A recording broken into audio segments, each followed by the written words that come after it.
Hi guys, James here. I'm one of the founders of Cortex Education, and I'm a college admissions consultant who focuses on personal development as the best way to achieve success. Be sure to watch today's video until the end, because even though this video is a short one, it's about the most profound realization that I had in my 20s. And if you're in high school, then thanks to this video and maybe thanks to some self-reflection on your part, you can start figuring this out years before I started to. I'm gonna save you a whole lot of time here. And if you like the content that I've been putting out, be sure to hit that like button down below, because if you don't, the YouTube algorithm says, man, this channel is really crummy, and it's not gonna recommend my videos to anybody else who might benefit from them. And also hit the subscribe button and the notification bell, because you don't wanna miss any of the content that I have coming out over the next few weeks. All right, let's get into today's topic, success. What is success? And what are the two components of success? Well, we normally think of success as a ladder, right? If you search the ladder of success on Google, you literally get 80 million results. Believe me, I just tried it. 8 ways to successfully climb your ladder of success, bizjournals.com. Climbing the ladder of success, entrepreneur.com. Climbing the ladder of success, Psychology Today. Climbing the ladder of success successfully, familylife.com. But here's the huge realization I had in my 20s. Success overall, and for many people, is not a ladder. It's not just a straight line that goes up. But I prefer to think of success as a vector. All right, you might be thinking, what is a vector? I haven't heard that word since physics class last year. A vector is a combination of two things: a magnitude and a direction. What are some examples of vectors? Well, for example, a force is typically described as a vector because it has a direction and there's a magnitude to the force, as opposed to something like speed, which is just a quantity. It's just magnitude, but there's no direction. So hopefully that reminds you a little bit of what a vector is. But just keep in mind that the two magic ingredients are magnitude and direction. And here's why success is a vector. Well, I come from Fremont, California, which is a city that really prioritizes the magnitude of success. There's an emphasis on being the best among your peers, getting the highest grades, getting the highest SAT score, getting to the highest ranked college. There's also some pressure to seek out stable careers that more or less guarantee an upper middle class income. I'm talking medicine, engineering, things like that. And mind you, not every family in Fremont is like this, but in my experience, an unusually high percentage of them are. And by contrast, I've worked with students in areas like Palo Alto where families really emphasize the direction of the vector, but not so much the magnitude. And so there's this huge emphasis on finding what's right for you, what unique field is the right thing for each individual student. So who's right? Well, if you've been paying attention, you'll realize that I think there's a lot of truth to both ways of doing things, but we have to combine the two approaches to get the best result. Remember, success is both a magnitude and a direction, meaning you have to figure out what's right for you, what path is the path that you need to take for yourself to find fulfillment in your career, and that's the direction.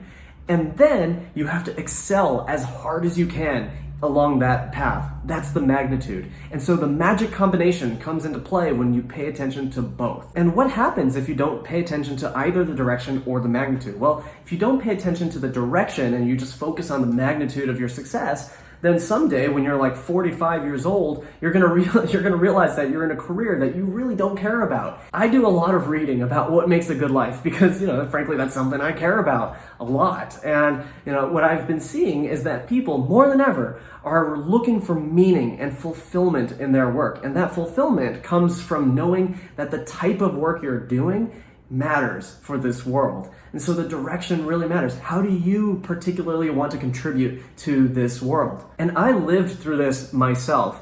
When I was in college, my parents didn't tell me what I had to do. In fact, they encouraged me to really explore. But the culture of just thinking about, how do I get this sure path to success got me thinking in a very limited way, and that's how I ended up becoming a lawyer. Truth be told, I love thinking in the way that lawyers think, but the career path wasn't quite for me. And so luckily I figured that out for myself when I was 27 years old. But what I saw was that the people who were 40 years old, 50 years old in this career path, they weren't where I wanted to be when I was their age, right? I was like, I don't want to look like that when I'm their age. And it might be okay for them. I'm not saying anything about their choices, but it's certainly not my choice.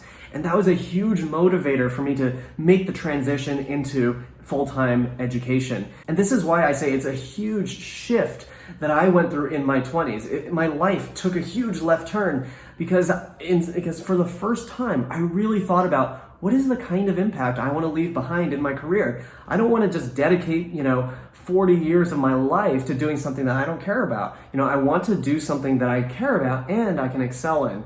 And that's where I went into education, because I was like, that's something I care about, and I think that with enough work I can make a big difference and excel in it for myself as well. And notice that colleges are also more and more interested in students who have done some thinking about which direction they want to go in. Because in the last 10 years, I've seen a big increase in the number of colleges that will ask you things like, why do you want to pursue this major? Tell us about your career goals, right? They want to know that you've at least done some thinking. You're not stuck to that career path once you've set it in your applications, but you're certainly required to have done some thinking about it by the time you apply to college. And finally, let's talk about what happens if you just pay attention to the direction of your vector, meaning you are just thinking about what kind of impact you want to make, but you don't pay attention to the magnitude of your vector of success.